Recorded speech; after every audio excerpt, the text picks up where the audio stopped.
அடுத்து ஒரு ஆப் வரப்போகுது. அதுக்கு பேர் வெஸ்டீஜ் பேய். 2 அல்லது 3 மாதங்களுக்குள்ளாடி அதை லான்ச் ஆகும். அந்த ஆப்பை டவுன்லோட் பண்ணிட்டு நீங்க ஒரு இடத்துல பெட்ரோல் போடுறீங்கன்னா அந்த பெட்ரோலுக்கு நீங்க பேமெண்ட் கொடுத்தீங்கன்னா அதுக்கு பிவி வருது, அதுக்கு கமிஷன் வருது.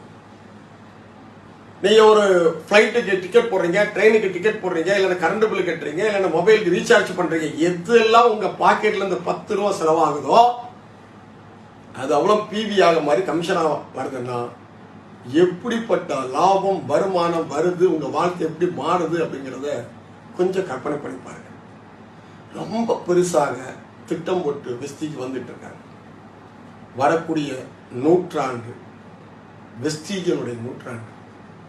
அவங்களுடைய தலைமுறையும் மிக சுபிட்சமாக வாழக்கூடிய ஒரு நூற்றாண்டாக தான் இந்த வெஸ்டீஜ் வியாபாரம் இன்னைக்கு கொண்டு வந்துட்டு இருக்காங்க. அதுக்கு மிக எல்லாத்தையும் விட முக்கியமான விஷயம் பார்க்க வேண்டியது, இன்னைக்கு நம்ம நாட்டில் இந்தியாவில் வந்து ஹமாமும் லக்ஸும் பெப்சோடனும் இங்க மக்கள்கிட்ட இருந்து பொருட்களை தந்து லாபத்தை வெளிநாட்டுக்கு எடுத்துட்டு போறக்கூடிய வெளிநாட்டு கம்பெனிக்கு